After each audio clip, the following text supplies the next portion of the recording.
Okay guys, so here we go. We are on to the next part of the build. This little clip is going to be about checking and installing your push rods. So we're making sure they're clean and they're straight.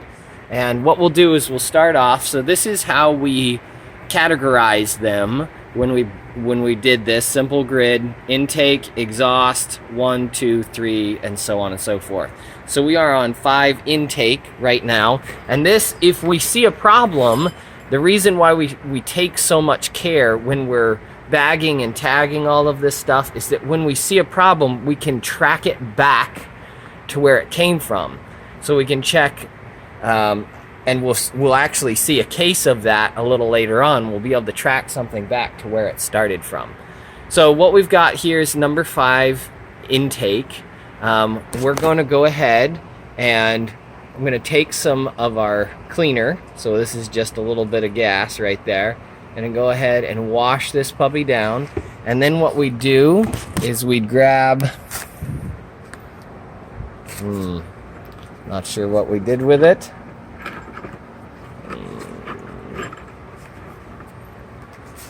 Fun. Oh, here it is. So the next thing we do is we grab a little cleaner. Scotch-Brite is what I'm using here. It dissolves in gas. So you do have to make sure there are no fibers left behind. So we go ahead, we just scrub this guy down a little bit just to make sure that we've got all the stuff. I've already actually scrubbed this one once before. So after we scrub it, we would then take the gas and make sure we wash it down, make sure there's nothing left on it.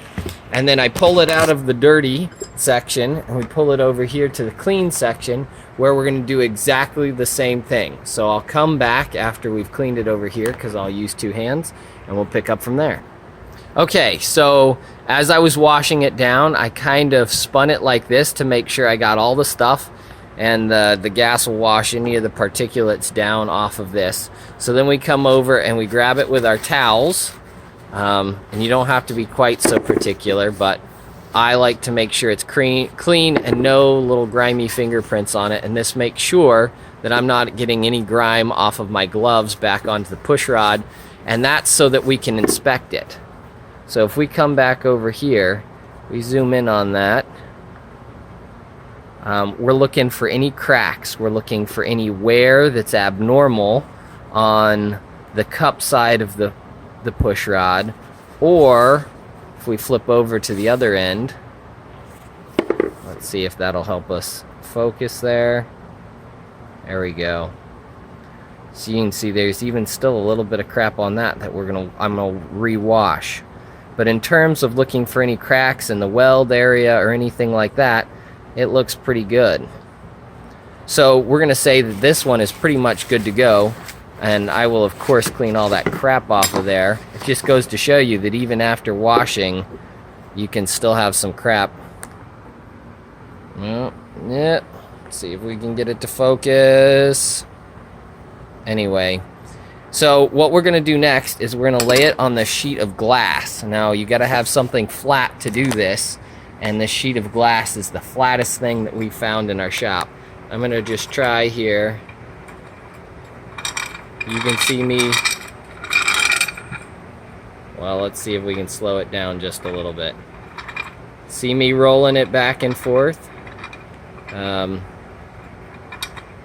checking to see whether the push rod is bent. So it's much easier with 2 hands, I assure you. You can just rock it back and forth, and you can see if your push rod is bent. So if your push rod checks out, what you're then going to do is, again, we're going to make sure that it's clean. So I'm going to pause it and make sure that we're absolutely clean again after we've rolled it, and then Okay, so we are back. We are on push rod number 5 intake, and you can see there's number 5, number 6. So what we're going to do now is we've got it clean, we've checked it for straightness, we've made sure that there's no damage, and we're going to grab some of our assembly lube here. We're going to cover both the top and the bottom. So we're going to fill the ball, and I also like to try to drain some down the hole and see if I can help that tappet top out there any. And I also let some go down the side of it so it drains right into the bowl of the tappet, the top of the tappet there. So we'll come back once I've got this on and we'll show you what we got. Okay, so this is a good example of what you can see it dripping off there. We're gonna go ahead, and this is kind of tricky, so I'm gonna feed that down there, because you can drop it and it won't go all the way through, but it will drop down too far, and you'll have to get some pliers to grab it and pull it back up. But you can feel when it hits the tappet, and if you've got oil or assembly lube on it, you can usually pick the tappet up and you'll feel it slide, and you know the tappet is on there because there's weight on the end. You see how it just popped up? Oh, perfect. Look at that. So look at that. You can see if you miss the tappet, it drops all the way down into the hole. And then in that case, we're gonna have to grab these guys right here, almost as if it were on cue, pull it back up, and pull it back up, there we go, and try to find that tappet again. And you can kind of push down on it to seat it in there, get some suction, and if you gently pull up, you're not trying to break the suction, oh, broke again, but you can feel the weight of that tappet sliding up and down. So after we have that, I want to take some of this red assembly lube, I'm going to fill that pocket, and I'm also going to let it dribble right down the side of it, so that will run down and further help lubricate that tappet. Hopefully you saw that. So right down the side of it, and that'll help lube that tappet a little bit better. Anything we can do on this startup to help prevent it from having an issue. So there is your check and install of your push rods. The same process gets repeated. Just a helpful tip, if you are trying to keep things the same, so if you want it to go in exactly the same, which is what all really good engine builders do, because you want it to go back in, it matches the wear pattern, even though we've got new tappets and we've got used tappets in this one, but most of the time we have new tappets and some other fresh things, like we've got new rocker arms on this guy. So that will help. You can track stuff back if you do put it back in the same hole. Just keep tabs on it and take your time.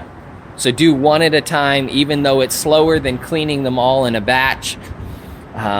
You need that system to keep you organized, otherwise it can get mixed up pretty fast.